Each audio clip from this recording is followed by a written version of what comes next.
Hello, everybody, and welcome to Conservatish. My name is Peter Feliciano, and wherever you're finding this, wherever you're listening, make sure you subscribe, rate, review, share it with your less offendable friends and with your more offendable friends.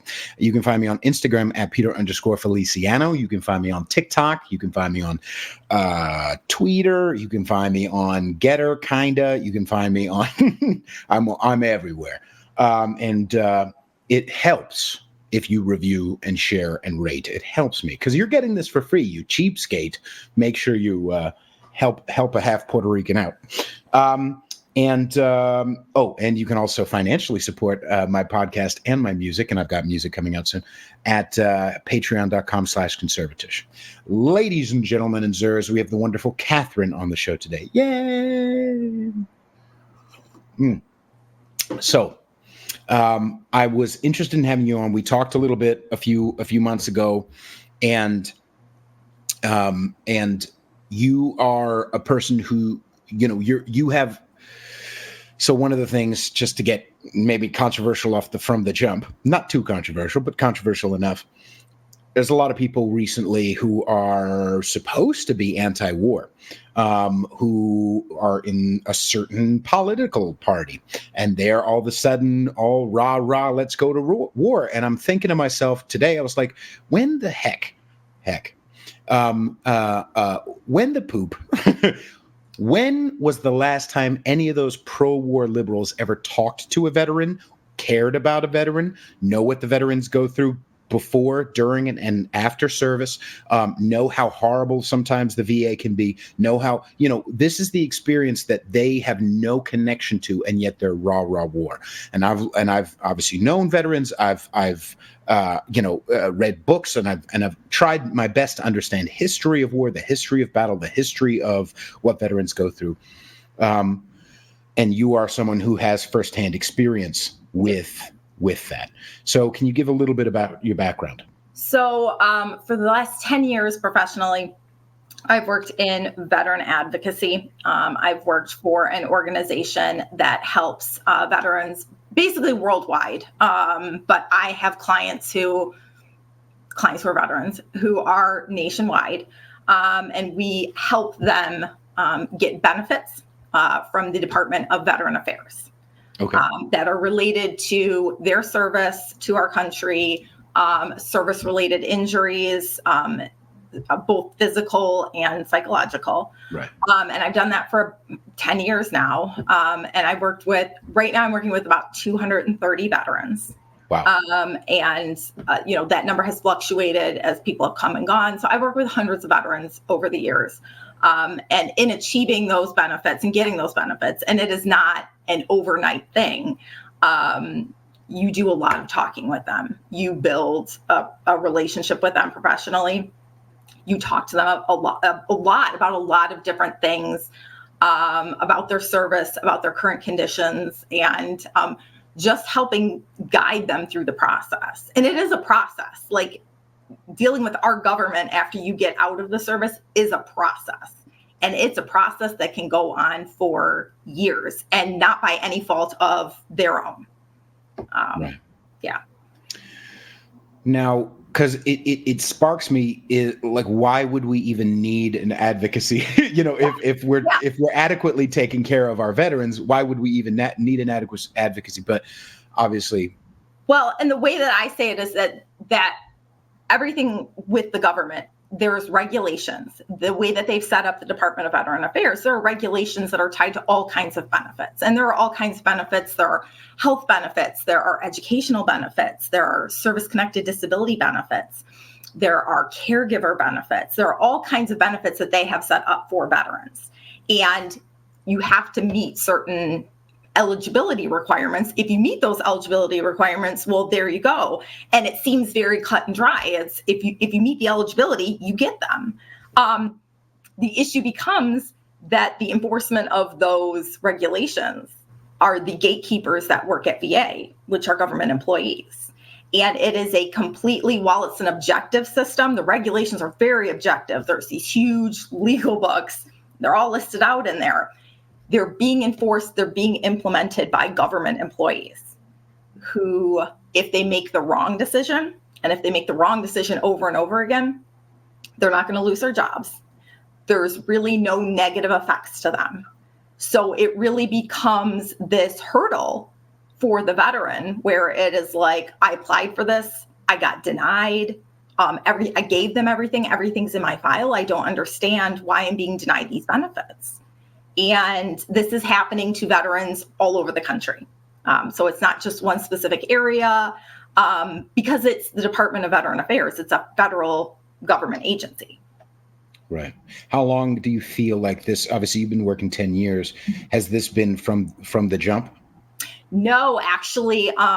So I grew up in a working class family, and I bought into the lie that you need a college education in order to survive in this world. So I went out and, took out student loans, and I was actually going into writing is what I got my degree in. And then everybody decided to stop reading, and they didn't need editors. When you live in the Midwest, you do a bunch of different things. And so you, like everybody, you work jobs that you're really not that jazzed about, but you do it to make money. Right. So I got out and got a job in insurance, and I worked in insurance for years. And then I worked in the Midwest. So I worked for the automotive industry. Right. And I really wasn't happy in any of those jobs, but I didn't really know what I wanted to do with my degree at that point. And it's kind of one of those, you take out all these student loans and you're left with a degree that's worthless. And because I will tell you, I didn't learn anything in school that I already know. It was just kind of like a litmus test of what you will put up with. Will you sit in class? Will you take out student loans? Will you buy into all of that? And so I was looking for something else. And a former coworker that I had worked with at an insurance company had reached out to me and said, hey, I heard that you were doing contract work. Are you happy with that? And I said, no, I'm not. And she says, actually, I know somebody, they're looking for someone at this organization. And I said, oh, what do they do?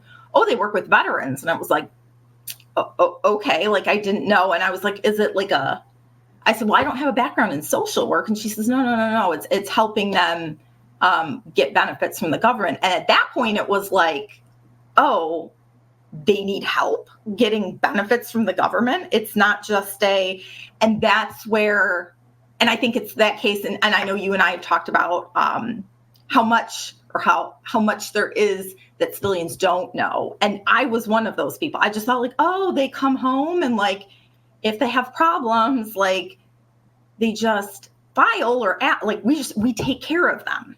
And I didn't know it was. And so I said, well, yeah, I'll apply. And I interviewed and I got in there, and it was just mind blowing how far it goes and just how wide. I mean, you're talking about hundreds of thousands of veterans out there who are trying to get some sort of benefit from VA, be it medical care, disability benefits, educational benefits, through their GI Bill. And it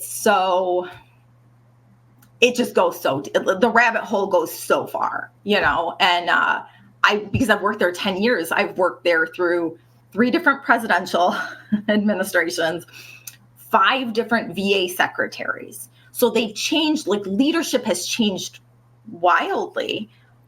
They've changed who's in charge. They've changed the process probably a couple different times. And it's always the same outcome. It doesn't really matter. And I know I watched the episode with Tom Amenta a couple months ago, and, talking about, Republicans versus Democrats. And from my vantage point, as far as the federal government goes in the Department of Veterans Affairs, nothing changes. Nothing changes depending on who's in office. It's all been the same. It's all been garbage. Nothing really changes. So then you start to see, and you see it in the news all the time. They'll say, oh, we're doing this, or they put out a lot of PR. But when you work with people, veterans who use these services, you start talking to them, you start talking about all the difficulties they're having. There's a huge disconnect with what actually our federal government is, what the output is as far as services. They talk a big game, but what's actually being done is all over the place. Right. So as far as your experience around that, do you personally feel do you personally feel that,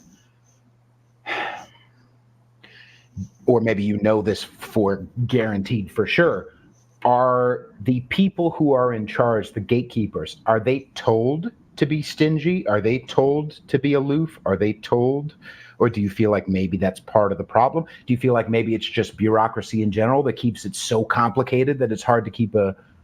So my personal belief, and this, I've talked to VA employees, like I liaise between veterans and the Department of Veterans Affairs. So I talk to employees at the VA, and I talk to them all over the country. So it's not just here in the Midwest. I talk to them in LA. I talk to them in Florida. And from my experience, and I wouldn't commit to percentages, but I'm just going to be generous. Please. I'm going to say 50% are apathetic and 50% are ignorant. And by ignorant, I mean they haven't been trained properly. So they just come in and it's just like, here you go. And they don't train them on regulations. They don't train them on, if a veteran files a disability claim, a service-connected disability claim. So for example, I want to file for a claim for post-traumatic stress disorder because I served in Iraq. So they have to develop the claim. So you box it up, you send it to them, you have to fill out forms, whatever. And then on their end of it, they have to dig into files. So, okay, we need to verify that this person was in a combat situation. We need to see we have to look at their medical records, see if they have a diagnosis. Do we need to pull them in for an exam? That is all part of their duty to assist as far as the claim goes. Like, what is their obligation here? And I mean, I get decisions for clients that are rubber stamped. They haven't done anything. It's a rubber stamp denial. It's, nope, this isn't related. We're not paying you. It's been denied. And you go through the evidence list of what did they pull? What did they discuss? What are they even talking about? They're not talking about anything. So it's either they haven't been trained or they just don't care. And again, I'm going to be generous and say it's 50-50. But when you're talking about the federal government, and depending on what VA employees are talking about here, because there are VA employees, you've got VA employees at the medical center, you've got them on the admin side. They could be represented by a legitimate labor union, or it could just be federal government employment where you can't be fired. I mean, it's not it's a labor union without the dues, type thing. So you have job security, almost complete job security. And I can't remember what secretary it was. It was either Bob McDonald or David Shulkin. And that's you're talking about Obama era VA secretary. So it's been a while. One of them said, it basically boiled down to, it's just too expensive to get rid of derelict employees, basically.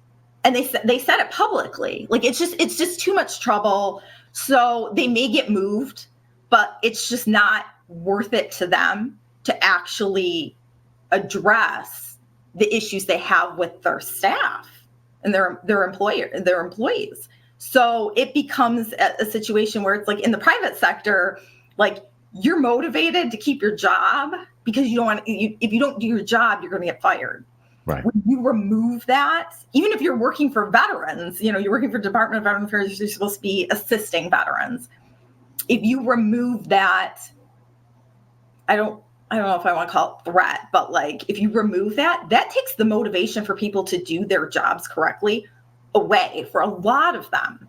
So, and I've talked to people and said, well, I've referenced regulations and it's just silence on the other end, just silence. They don't they either don't know or they just don't care. It's just too much work for them. I have a theory, and I have lots of conspiracy theories, and I'm sure. You're on the right show.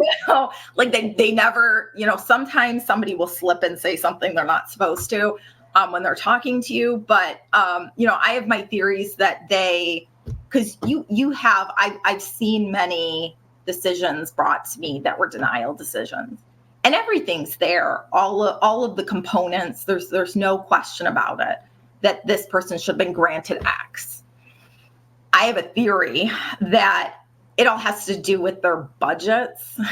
So they have to pay out, So service-connected disability. So if they say, yes, for example, yes, Peter, your PTSD is related to your combat in Iraq, we're granting you service connection. So we're conceding that your current PTSD is because of your service. So we're granting you service connection, and we're going to give you 50%. So 50% boils down to a dollar amount for them. So we're going to pay you that every month. You're going to get 50%, which is a specific dollar amount they assigned to that rating.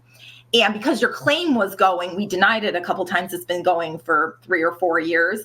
We actually owe you $10,000 in back pay. And that money is not taxed by the government. Your disability benefits are not taxed by the government, like the IRS or anything. So we have to pay you that $10,000, and now we have to pay you this money going forward. Well, all of that goes on, like they have to account for that. And so my theory is that sometimes things do get denied, not because, I think on some level they understand it's related, but they just don't want to pay it out now. So it's like, we'll deny him or her, kick the can down the road. If he or she continues this appeal, they'll get granted in the future, but I just can't have that on the books right now. That same thing happens at the private sector when you have like a T-Mobile problem and you call, oh, I'm so sorry, sir, there's nothing I can do. I'm so sorry. That's their job, is to say that. Yeah. If you press them again, or you say, okay, manager,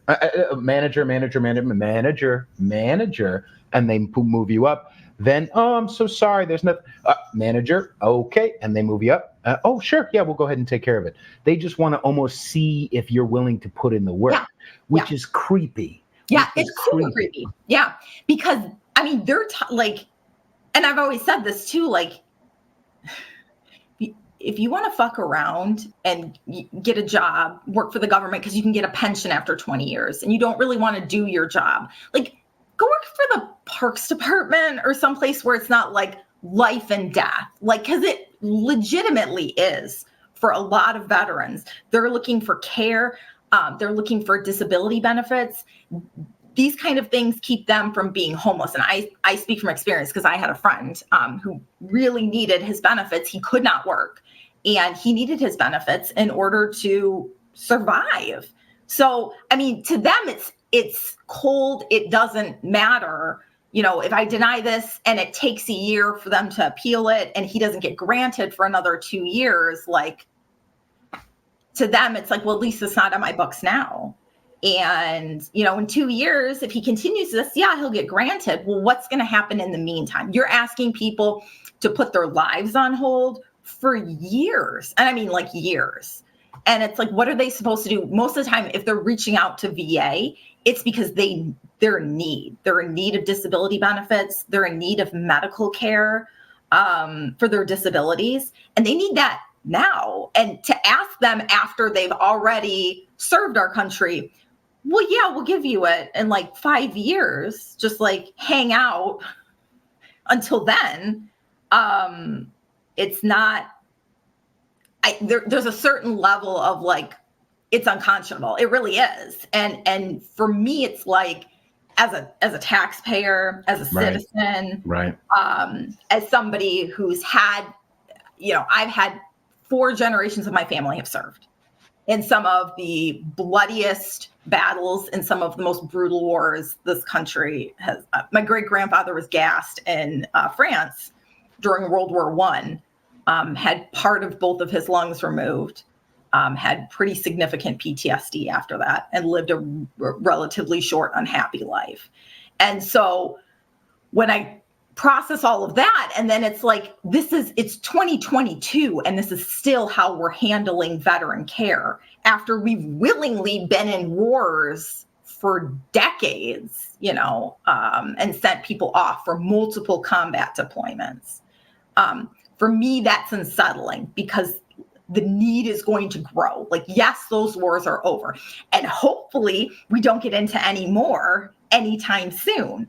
But like, yes, those wars are over for, officially. But the cost in terms of human life and human suffering here amongst the veterans is just going, they're going to need more services. They're going to need more assistance from the government. And you don't really even know all of the toll of it for years. You know, when you're talking about exposures like burn pit, I don't know how familiar you are with burn pit exposure.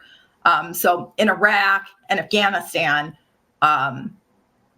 they had contractors, the Department of Defense, and I promise I will not get into my opinions about the Department of Defense, because that's not really my area, even though I have lots of opinions.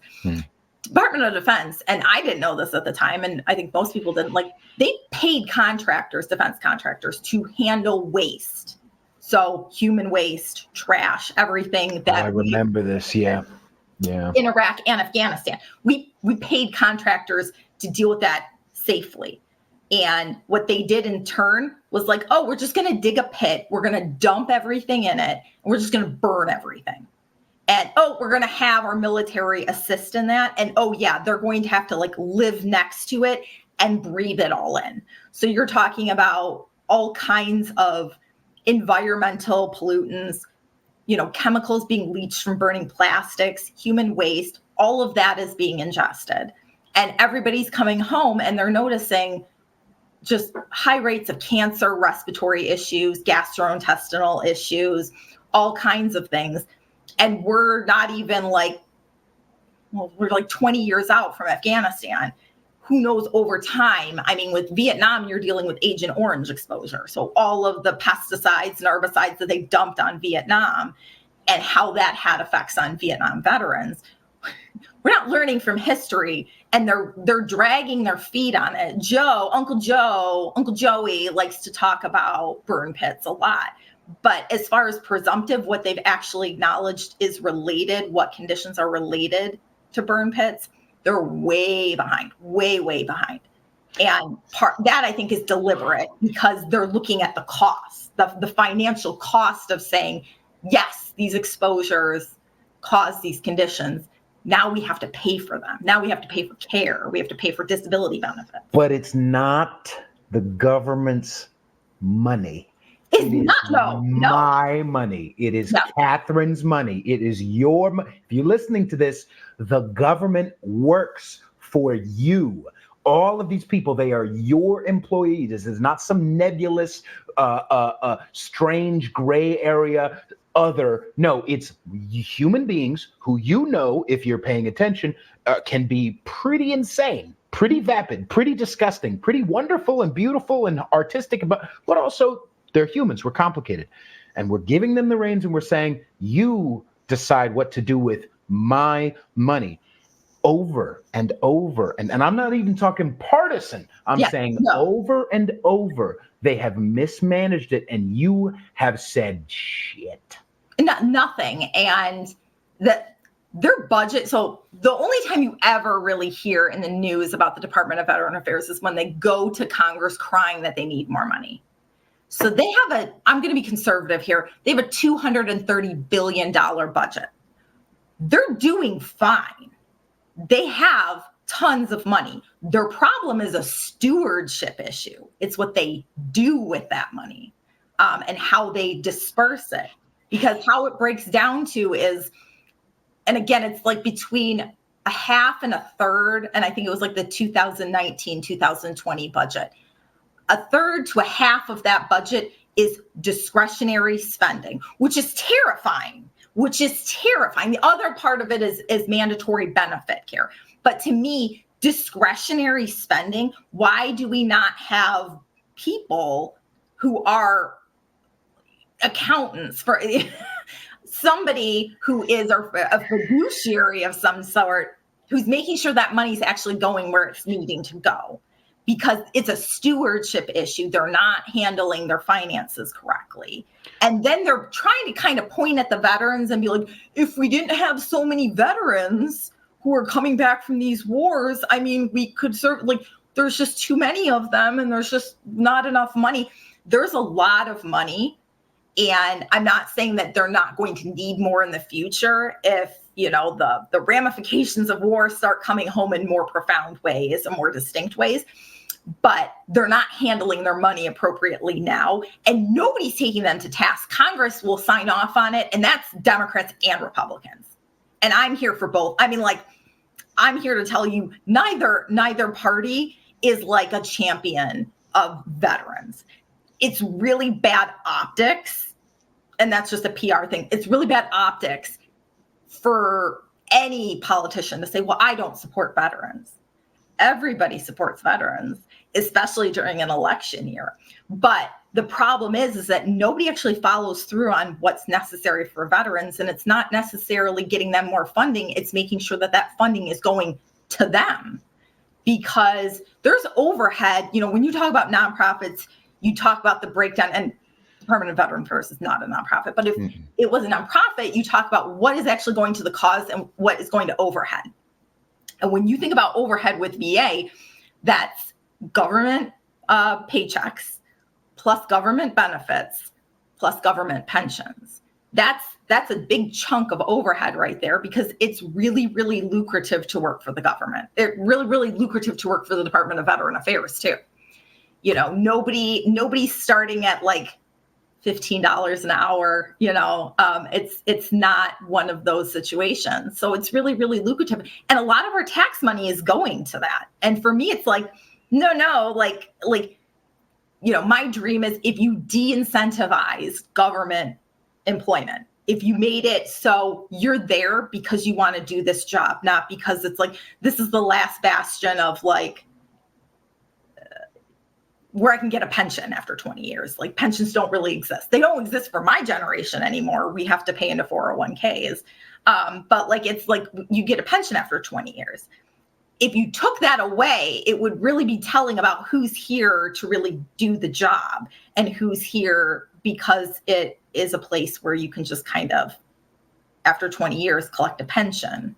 So I'll add this, and it's not because I'm trying to advocate or defend them, but I'm trying to understand, because I can see 100%. Anyone who's been to the DMV knows. Okay, anyone who's oh, by the way, just as a fun side note, and I said this at during the last episode, but the IRS. Did you see that article that came out 2 days ago? Yeah. So the IRS only answered 11% of the phone calls that came into them last year. The year before it was 28. But again, all the calls ramped up because it's pandemic. We don't know what's going on. We need help. We need to figure out whatever. And me personally, I had to call them. Have never gotten through to anybody. They say, go to our website. I need to talk to somebody. This isn't T-Mobile. You want my money. I'm trying to give you my money, and you still can't. 11%. Okay. Yeah. So anyone who has been in that situation, and I think a part of it might be this, because yes, they're jaded. Yes, they don't know what they're doing. Yes, it's a lack. It's a whole culture of, let me get my job and sit for 20 years and then I get money. But is part of what adds to that jadedness and that apathy and that nonsense, is part of that the glut of work. So like when I look at the example that I'll bring up is teachers. Mm-hmm. When teachers have a smaller classroom, it's better for the teacher and it's better for the students. Everybody learns more. Everybody feels more cared for. When they have a bigger, it gets too wild, and then that adds. I'm not saying then that the next step is to hire more government workers, because Lord knows we don't need that. But I'm thinking is part of that adding to that process. Well, I will say, in the 10 years that I've worked there, they have really streamlined things to the disadvantage of veterans and to the advantage of them to make it easier. So, for example, when I started working in veteran advocacy and you wanted to file, let's say, a service connection claim. So, again, PTSD related to service. You could write it on a cocktail napkin. I want to file a claim. Mail it to VA. And they would have to take it and be like, okay, this is a claim. Like, this is a legitimate claim. I have to develop it. I have to do what I need to do. And then they would need to do all that work behind the scenes. They have since changed the process to, you have to file things on the right forms. If you don't, and they're computerized, and it's so that like they can help read it better. Everything's become more computerized. It's become paperless, in theory. It's become paperless. Everything to make their jobs easier, more difficult for veterans, because when you're talking about veterans, you're talking about they have to meet the needs of all veterans, which again is a task. because you're talking about veterans of different educational backgrounds, different ages, different generations, different financial circumstances, and environmental circumstances. So now, like, we don't, if we're assisting with claims, it's all computerized. We used to have to fax, and a long time ago, we used to have to mail. I don't even know if VA accepts claims mailed anymore. And they may accept them by fax, but we do everything digital now. But if a veteran is doing this on their own without an advocacy group, do they have internet access? Do they even know how to fill this form out? Like, so they've made it easier, and they've streamlined it for their employees to make it faster so that they can turn stuff around. But it's been to the detriment of veterans, because if you fill out the wrong form, like, they're going to send you a form letter that says, we didn't accept your claim. Like, it's on the wrong form. You need to fill out the correct form. I know as far as, so, you know, they have to read medical records. I read medical records. I go through service records. I go through service treatment records. I read all of that. And I do that with my eyes. But I was trained to be an editor, so it's easier for me to just like cruise through stuff. They have software that's artificial intelligence. It helps them look for keywords. So they're looking for keywords. So they have like, and if they don't see the keywords, they don't go back and double check to see, well, okay, these keywords I'm looking for aren't popping, but am I missing the context here? Am I missing something else? They don't do that. So then it's like, okay, if the keywords aren't here, then I can just move on. So I will say, and I mean, you do have to be realistic. We've been in 2 wars consistently for the last 20 years. So give or take, I mean, Iraq was shorter, but there are going to be more veterans. There are going to be more veterans. And especially in times like this, when the economy is the worst it's ever been, veterans who might not necessarily have in the past said, well, I need to reach out for help or in some sort of way, they may need more help now. And I mean, I told you, like, the thing that pushed me to contact you to be like, yes, I do want to, I want to go on the podcast, was when it came out that Dennis McDunn, who is the current VA secretary of the Department of Veteran Affairs and a civilian and Obama's former chief of staff, I need to insert that, because it's like, it's always somebody, you know, the people who get these positions, it's always a, I know somebody in Washington type deal. And I have my own personal thoughts on whether or not civilians should run the Department of Veteran Affairs. But he came out and said that he's proposing to close the Brooklyn VA Medical Center. And there are I've heard, I haven't verified this anywhere, that they were also suggesting closing the VAMC in Manhattan too. And then what they would be doing is funneling those veterans in that area to either Staten Island or Jersey. And on Staten Island, they don't actually have a medical center, it's a clinic. So they'd have to like expand the clinic on Staten Island.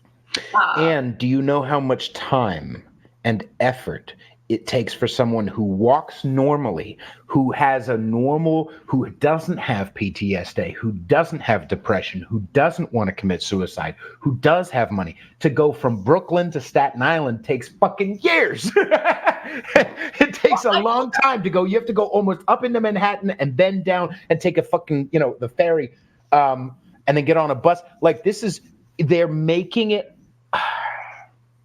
And I don't, again, my little like conspiracy mind is going, and I'm thinking, okay, so have people, and I've never been to New York ever. I have a map and I look at where things, I have a friend who lived on Staten Island for a couple of years and she moved back. But I was thinking, did everybody really flee New York and they just don't have anybody to staff these medical centers? Nope. Are they sticking it to the veterans who still stuck around? Like, I'm thinking of like, what would motivate them to close these medical centers? Because there's still a medical center. There's still a medical center in Queens. There's still a medical center, I believe, in Yonkers too.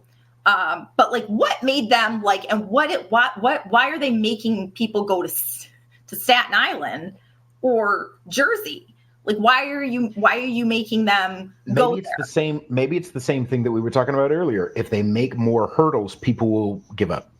And I will tell you, I don't have currently, I don't have very many clients in New York City, but the clients I do have are elderly.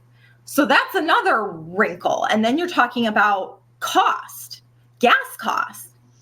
Do you have a car? If you don't, I mean, if you don't have a car, it's a whole nother can of worms. But if you do have a car, so with VA, they will give you travel reimbursement for mileage to appointments. But you have to front, I mean, you have to get there, you have to front the money, and then they give it to you later. To be in a car, by the way, just as a to give a background, it's not just gas, it's not just time. I was talking just taking the ferry, blah blah blah, to take I believe it's the Verrazano Bridge to get from Staten Island to New York. It's $19. Yeah. Oh, yeah, I was thinking, I don't even know so you have to front that money. I'll like, oh yeah, VA we're good for it. You'll get the money eventually, but you have to front that money. And so what they're already, the blanket statement would be is that like nobody's in financial straits where this is going to put them out. And then you're creating a situation, and I've had this situation before, where veterans are choosing between like, do I really go to my medical appointment? Is it worth the money? Versus like, I have to move. I had this money for food. I had this money for whatever. And can I move it? And actually, is it worth? And that's what their care is boiling down to, is this judgment call of, is it worth putting this money in just so I can go to VA for them to like jerk me around for a couple hours and make me sit there, and then I have to go home after that. So, they're already getting a substandard level of care, medical care in this country that civilians would never stand for. The BS that they have to go through to get medical appointments, we would never stand for it. Absolutely not. We would never stand for it. And I didn't actually do medical advocacy. That was not part of my job description until I had clients saying to me, like you were saying, like, nobody will answer the phone. Like, I'm calling to make an appointment and nobody answers the phone. It rings and rings and then it disconnects. And then I had one client who said, I let it ring and ring and ring, and it kicked me over to a switchboard at like a bigger facility in the next state. And the client said, I'm trying to get through at this facility and they're not answering the phone. And the person at the switchboard was like, oh, they're not answering the phone again?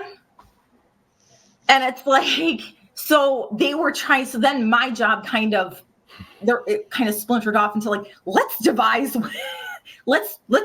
ways of tricking the VA and answering the phone so you can get an appointment.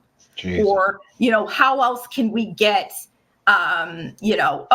they sent you a prescription and it was incomplete. Like, not all the parts were there. If you need to like administer it to yourself, or you need like medical supplies and not all the medical supplies were there. Oh, how do we even find somebody to communicate with? I mean, they've really made it impossible for them to communicate with basic things like setting up appointments that, like, you and I, if I could not get through to my doctor's office, like, it's a problem, and I wouldn't stay. And most people wouldn't stay. And I'm not, and I won't get too political, but I am a taxpayer. Mm-hmm. And I would actually like my taxes to help veterans. Yeah. I'll tell you, getting money from them has seemed to, and we all know this, and even before this conversation, but this is obviously illuminating lots of things. And hopefully, if you're listening and watching, you subscribe, but also you understand that this is what people are going through, the people that you rely on. Okay. I tell you what I didn't vote for was $14 billion to go to Ukraine. I didn't vote for that. Can we use just like a little chunk of that 14? But I didn't, I voted for my representatives. The disconnect is not even the people who are working. I mean, yes, they are apathetic. Yes, they're whatever. The disconnect is between what I want, what the royal we, all of us, want, and what's being done. There's no way to really change that. And as you said, even if we change up somebody into the different presidential office, it's not changing as much as we need. Right. So, like I will say, and I don't want to get super political, because my whole thing about veterans is it's not political. It's not political. It's not political with my clients. It's not political. If you're a veteran, you serve, you deserve care and you deserve benefits at the same level, regardless of where you live. It shouldn't be this difficult. But like, things did not change at VA under Donald Trump. They did not change at all. And I can speculate about why that was. I was terribly disappointed in his pick of Robert Wilkie as a VA secretary. He was very ineffective. That's my personal belief. Things just didn't change. But again, you're going to need, for things to change at VA, you have to change the whole system. And politically, that's super dangerous. Most of the people who are VA secretaries, if you go back and you look at the history of the VA secretaries, which I think the VA's been around for a long time. They've been around since at least World War I in some form. I mean, like nothing like it is now. Before that, I mean, it was in existence before them, but very, very, in terms of benefits and care, it was wildly different than it is now. But they started with VA secretaries back in like 1989. So it's relatively, it hasn't been around for very long. They get into these positions and it's like a career climb. So it's like they're just kind of looking at where this is going to position them for later on. They're not looking to make any enemies. They're not looking to be a hero. And that's kind of what they need, is they need a hero, and they need somebody who isn't part of the establishment and really doesn't care after they leave if they're part of the establishment at all, or if anybody in the establishment gives them the time of day. And that really isn't, like David Shulkin wrote a book after this. People came from the private sector, took the job, and then left. So it's a very politicized position, and you're going to take, I can't even calculate the amount of heat you're going to take if you go in there and change the system, because you're changing the way that government employment works. Because I don't really feel like it's so wildly different at the Department of Veterans Affairs than any other government agency. I'm not here to be like, it's so much better over here. It's obviously it's not. We talk about all the different agencies that we have to deal with as taxpayers and as civilians, but nobody's looking to change that, because it's a social club. It's like a social club of politicians, and it's moving. The fact that they brought in Dennis McDonough, who has no military experience. He was Obama's chief of, what qualifications do you have for the job? It's just kind of like, well, we're going to stick you in here. I think it's pretty clear he has had no idea coming in, just what things were actually like there. But that's the same with a lot of them. Again, Robert Wilkie didn't really wow me. He could have been appointed by a Democrat. He could have been appointed by Obama, and it would have been pretty much the same outcome. You're just not getting the services to veterans. And partially, I blame this on Congress. Congress gives them their budget. They really only answer to Congress. And, I would say, so roughly it's I've heard different organizations have said it's between 1% and 7% of the population are veterans. I'm more inclined to believe it's closer to 7%. But that means that let's say it's 7%, the remaining 93% of the population are civilians. And so for politicians and for the government just in general, they're fine with the 7% being pissed off and complaining. I can deal with that demographic, and I'm trusting that the other 93%, while well-meaning, and I'm not saying that the American people do not care about veterans or do not want to help them, they just don't know what's going on, because unless you have a veteran in your life where you actually deal with the Department of Veterans Affairs, you don't know what's going on. But they're relying upon the fact that the rest of the 93% are not going to make a stink about it. So they're just going to continue on as normal. because there's really nobody. I mean, like, how does it work during election years? Like, constituents ask, like, what are your thoughts on veterans? And it's like, no matter who it is, I love our veterans, and I support our military, and I support veterans and their right to benefits. And then everybody's like, "Aw, like, that's so great." And then everybody goes home, and it's not like, well, what are you actually going to do? Are you going to hold our government responsible for the fact that the care is not being delivered? So, to give you an example, when I first started, my first couple of years I did veteran advocacy, there was a big scandal at the VA medical centers. They had at that point a metric that if a veteran called in, you had to get them an appointment within 6 weeks. So if your facility couldn't see them within 6 weeks, you got dinged. So you had to place them. So I don't know with getting dinged, like what the translation was like for employees. But at several medical centers across the country, Phoenix was the biggest one that got caught with their pants down about this. What they would do is if a veteran called in saying need an appointment, they couldn't place him or her within the next 6 weeks, they would say, well, we don't have an appointment for you. But if something opens up, we'll give you a call. And then they would write their names down on a separate set of books. And when an appointment opened up within the next 6 weeks, they would call that person back and set the appointment. Well, that might be 6 months from now. That might be a month from now. Like, it may be a huge amount of time, but they would not get dinged. But they would keep track of it on the separate set of books. It was a huge scandal. Nobody got fired. People got moved. The person in charge retired with their pension.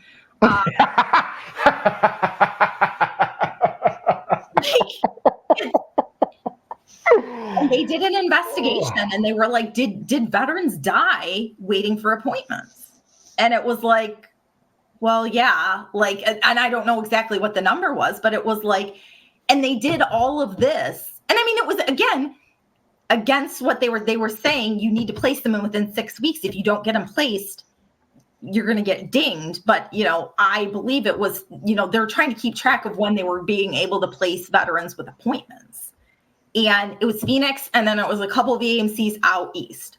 So, I mean, for me, it's like, I'm a hardcore conspiracy theorist. It's like, I deal with veterans. I work with veterans and veteran issues. I deal with veteran issues across the country. So you're talking about different medical centers. You're talking about different, it's what they always want you to believe is, like, this is the first time this has ever happened. Like, SpaghettiOs, like, this is the first time this has ever happened. Right. But when you work with veterans and you're hearing their stories, and they're all across the country and they're the same story, that's a pattern. That's not a one-off. That's not like, there's a couple bad apple employees over here, and they caused, issues over here at this medical center. That's a widespread issue, and it's a pattern. And it's not it's not a pattern that I would ever, I don't know how many people would think that up on their own. But good. I was going to say that's the level of care and frustration. And for my clients, it's like, if they can afford to not rock with the VA medically or whatever, they don't. They go outside. But the fact of the matter is, the cost of war, a lot of these people can't function to the degree to hold jobs, which means that they don't get insurance, which means that they have to go through the VA. So I've always said, in some situations, VA, medical care is better than a sharp stick in the eye, but depending on what part of the country you're in, it could be significantly worse than other parts of the country. So that's the substandard and subjective level of care. Depending on where you live in this country, you could be getting a different level of care from the VA than another part of the country. And it's not because things at VA are set up unequally. It's because they're being implemented subjectively and unequally by. And part of that, because I remember, and again, my last time going, but I used to volunteer a little bit at a VA in the Bay Area, and it was nice grounds. You know what I mean? It was nice grounds with a nice little fountain outside, and there were cushions, and it was an inpatient thing for drugs and alcohol, and people were like being helped. You know, Yeah. I went to a VA psych ward. It was the same thing, and that was in the Bay Area. Yeah. That was in Palo Alto in the Bay Area. So it was a really nice area where where it's in line with the culture of that area, which is Stanford, which is money, which is fountains, which is, off-white and matching colors and blah, blah, blah. So that's why it was implemented well at probably there versus Tulsa, Oklahoma or something like that. Yeah. I can go a few more minutes. Are you okay with a few more minutes? Fine. Okay. Yeah. Because I would like to, because I feel like I could talk about this for a long time. This has been a really interesting and seriously disturbing conversation. I appreciate it very much. Two things. Well, one thing, everybody. I just look at, the thing we were talking about, the IRS, this wonderful conversation here, the mismanagement, the issues, the blah, blah, blah. And I've talked a lot about this idea that Bill Hicks put forth back in the 90s, 80s. And he talked about our next evolution as a species is not another opposable thumb. He said our next evolution is emotional, spiritual, mental, right? Our next evolution is letting go of the institutions that no longer serve us and becoming higher beings, whatever that means. Here's the thing. If the government is your employees, everybody, if your employees were doing this piss poor a job, would you continue to hire them? That's number one. Well, what if you could not fire them? Sure, one of the options is revolution. And I won't go into that because this is public. But the other option is, if you're really saddled with these employees, start a new business. Yeah. That's the other option. Invest your time, money, energy, effort into, you know what?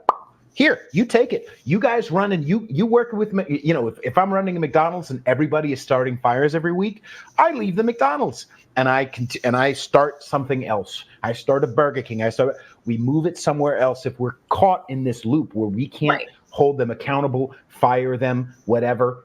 And especially if, I'm not going to necessarily say, but if the elections are cheated, but we take it somewhere else. We move on. We start our own social media. We start our own businesses. We start our own, in a way, government. And then obviously that would make the employees even more rabid and insane, but it's worth it if on the other end. Now, I'm just putting that idea out there because sometimes it gets too easy for us to go, for us to feel overwhelmed and go, well, I can't, in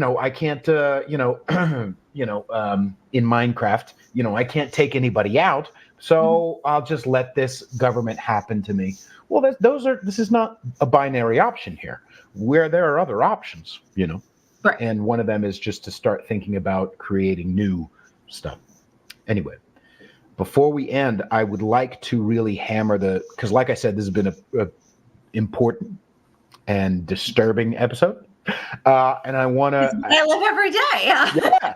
And I want to, because, this is my personality anyway, but I want to lean into the disturbing. I want to end with the neck, my foot, your foot on the neck of the people listening.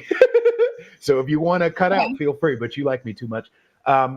And really give us some tactile experiences, if you can, without obviously naming names, of the depths of desperation, and maybe the experiences of some of the worst experiences you've had with veterans and how they are treated. So, I can give you personal experiences. So please. I think I've communicated to you outside of this. I've lost 2 friends to their combat-related PTSD, substance abuse, so alcohol and drugs. In the last 8 years, I've had 2 die. They didn't make it 10 years out of service. And with my one friend in particular, who I'd known since I was a child, the VA failed him horribly at the end of his life, horribly. And I only really found out the extent of it after he had passed. And the scary thing about it is with veterans and their families, like families don't know really where to go, what resources. If they're in distress, if they're in crisis, it's very, very difficult for families to wrap their heads around everything that's happened. And for him, he had reached out to the VA in Southern California and for a help. And it was about, I would say it was like 3 or 4 months before he passed away. He was in crisis, and their treatment of crisis, and I mean, he had verbalized it, and I had his medical records afterwards. He had verbalized it, and they sobered him up and sent him home with an appointment to see a psychiatrist in 6 weeks. So he had verbalized that he wanted, so I'm here to say, in California, they actually do a really great job. They have inpatient dual diagnosis programs for PTSD and substance abuse, which is amazing because you treat both of them at the same time, which is very, very necessary. You can't treat the PTSD without the substance abuse because the substance abuse is tied to the PTSD. So you're not really helping them if you don't. So they have many facilities in California actually do that, but they did not have beds for him at the time at the facility that was nearest. So they didn't go beyond that. They didn't see if there were any beds at another, Southern California. They've got, yes, it's a ways away, but they've got other facilities. So they didn't check. So they just said, they sobered him up, they sent him home, and they had an appointment for him in 6 weeks. He did not have transportation at the time. He did not make that appointment. And then he passed away about 3 months after that of the thing that he had reached out to them for assistance with. And when somebody is in crisis with substance abuse, alcohol, drugs, what have you, I mean, they have to triage them as a suicidal person at that point, whether or not they're actively trying to do that. That's how they should be triaged. That did not happen here. And for me, it was probably the most infuriating, heartbreaking that you reach out and you communicate, and for veterans, they don't, they hold back. They will hold back for a variety of reasons. They don't want to communicate always what they're going through. And they're kind of afraid sometimes of how civilians are going to react to, what they're going through. So for him to communicate that, and then for them to respond in that way, and that was appropriate. That was an appropriate way for them to, and I'm not saying that happens everywhere, but for me then, after he had passed, I got to kind of absorb just the gravity of the situation when I helped his mother apply for service-connected burial benefits. So because he had post-traumatic stress disorder with alcohol abuse. So I had to pull from his records every time he had gone into a facility over the years since he had gotten out, seeking treatment for his post-traumatic stress and his alcohol abuse.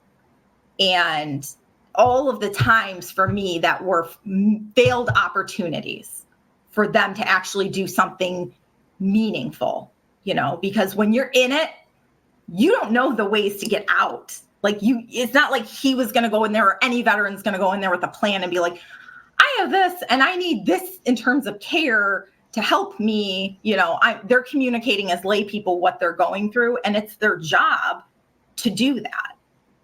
It's their job to do that. So, and they didn't do it time and time again. And he had been seen at different medical centers over the years in different parts of the country.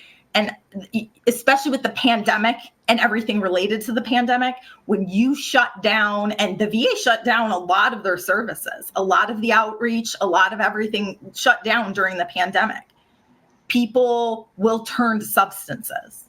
And the substance abuse crisis is worse than it's ever been, nationwide, when you talk about civilians, but also with veterans.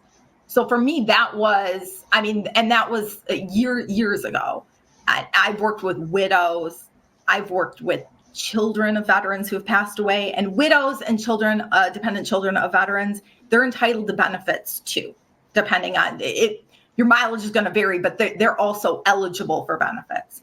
And I've seen the VA string them along for years for benefits. And then they eventually give it to them. But you're talking about people who are in just as much crisis as the veteran was.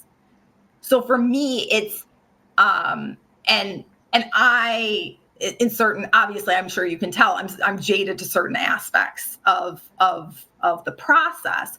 But for me, I'm still it's when I get worked up, when I get upset about things, when I feel passionately about things, I'm like, oh, well, thank God that at least at this point, like, I'm not jaded to the point where I don't see the suffering that's going on and the need for assistance, especially from the civilian community, because veterans they're out there championing themselves as best they can, but they make up a very small percentage of the population. So if we don't do what we need to do to look out for their best interests now, it's never really going to push for change is really not going to happen, And I think the VA knows that. They know that veterans will push to a certain point. They'll push and they'll push and they'll push. And then finally they'll just be like, I'm done. I'm not screwing with them anymore. And they're relying on that. And so unless the rest of the 93% of the population actually starts pushing and making it part of their lexicon and something that they push like, what are you actually doing? I don't really want to hear flowery things, but like, what are you actually doing for veterans and making it something that they actually vote on? It's one of their issues, and actually forcing our representatives to explain and holding them accountable. It's just the cycle. Yeah.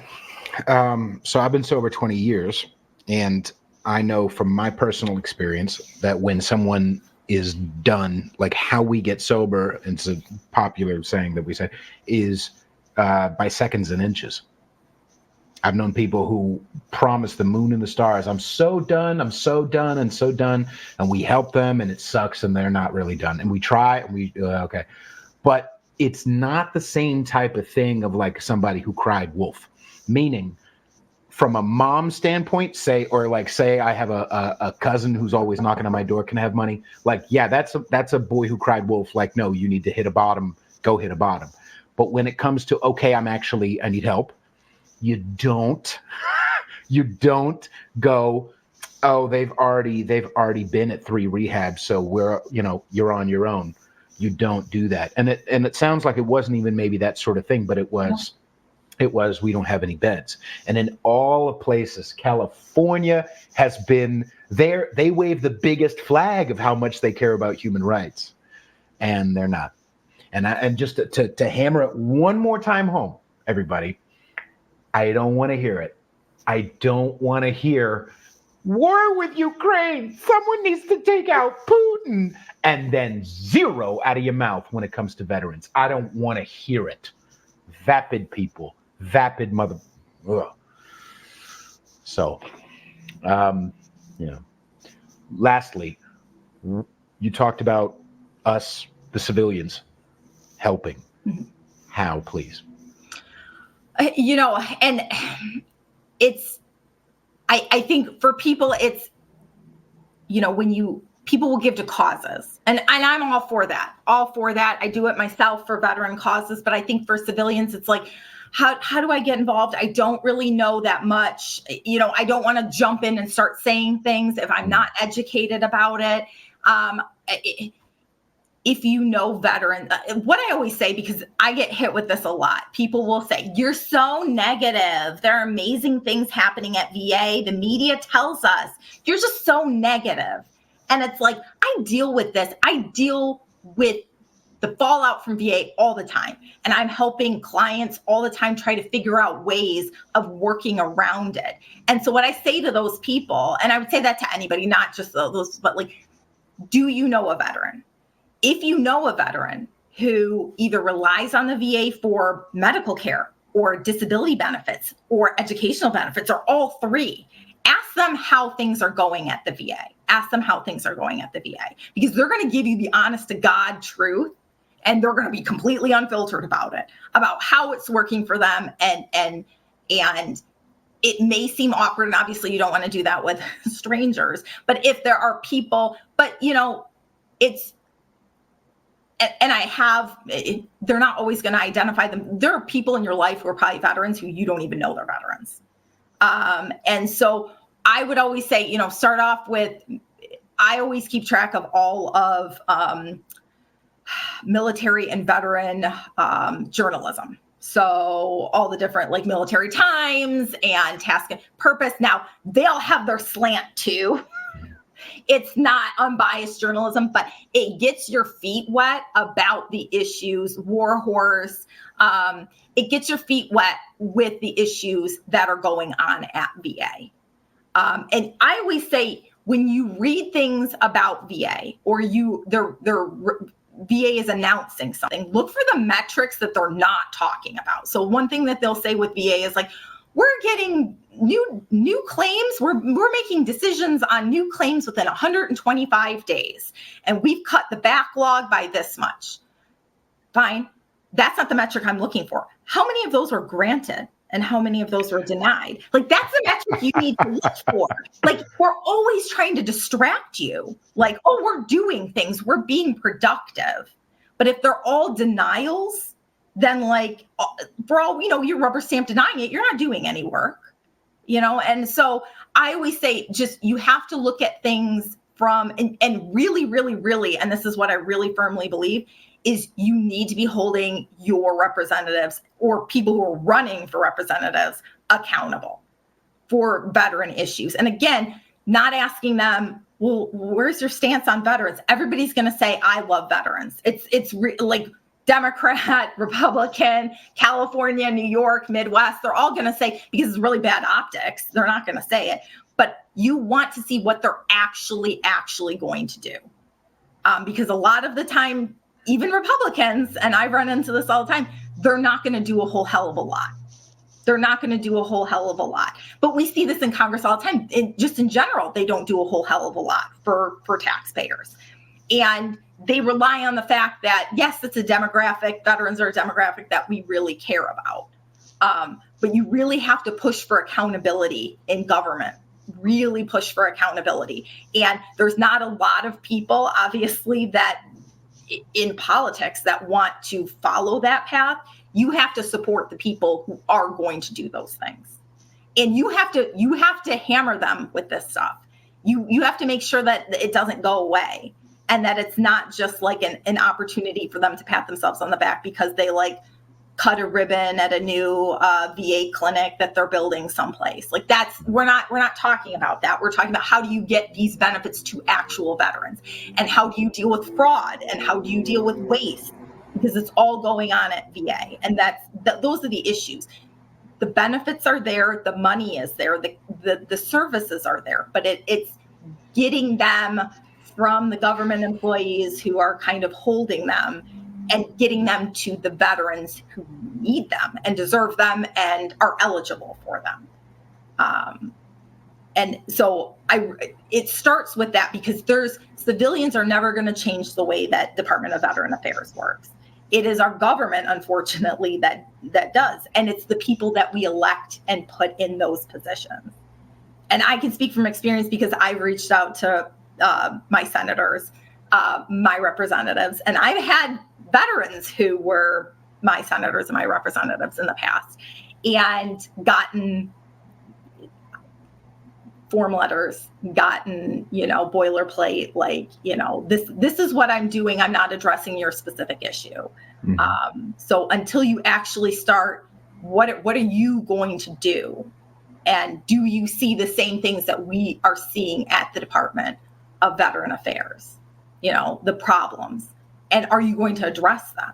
Because they're not, they launch an investigation, somebody gets moved around, like nothing really changes. And like the Catholic Church back in the day. Oh yeah, 100%. So we have to take that up. That is our job. So I never served in the military. I could never serve in the military. But I live a super free life, the best life in the best country on the face of the planet because of these people who signed up or got drafted, but they went and they served. And because of them, I can live so I'm not responsible for what happened to them over there, but I am responsible, and we're all responsible for the care that they're getting from our government here now. That's my job.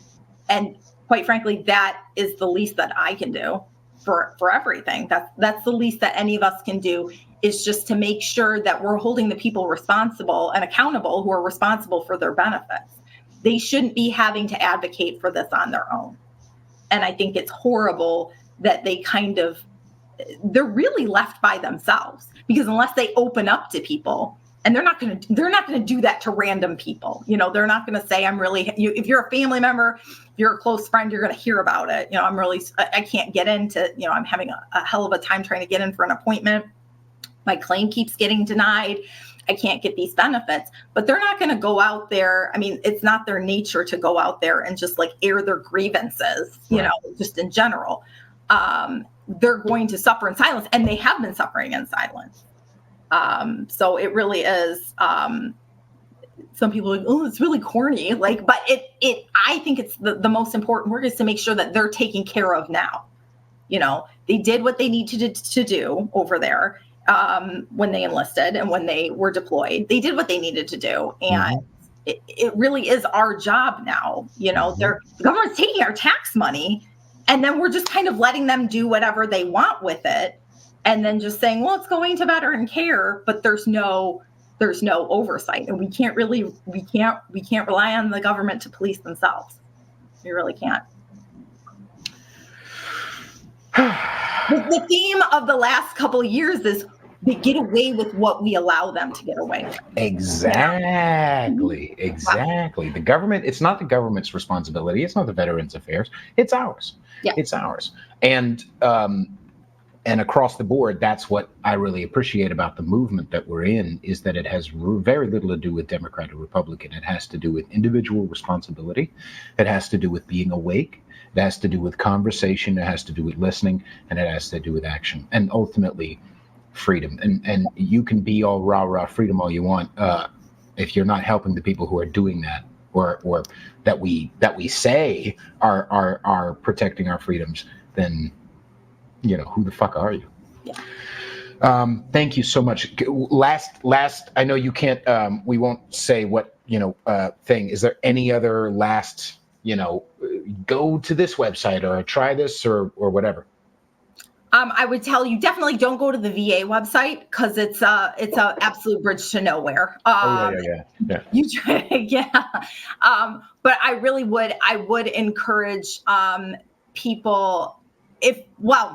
I kind of was talking towards civilians, but as far as regardless of whether or not you're a civilian or a veteran, I would really, really encourage people to get involved with some kind of veteran advocacy in your area. And that is going to take different shapes and it's going to take different appearances depending on, but there are so many different ways that you can assist veterans outside of what I do, which is, with benefits and VA directly, but assisting them with, PTSD support. And there's different organizations in different areas.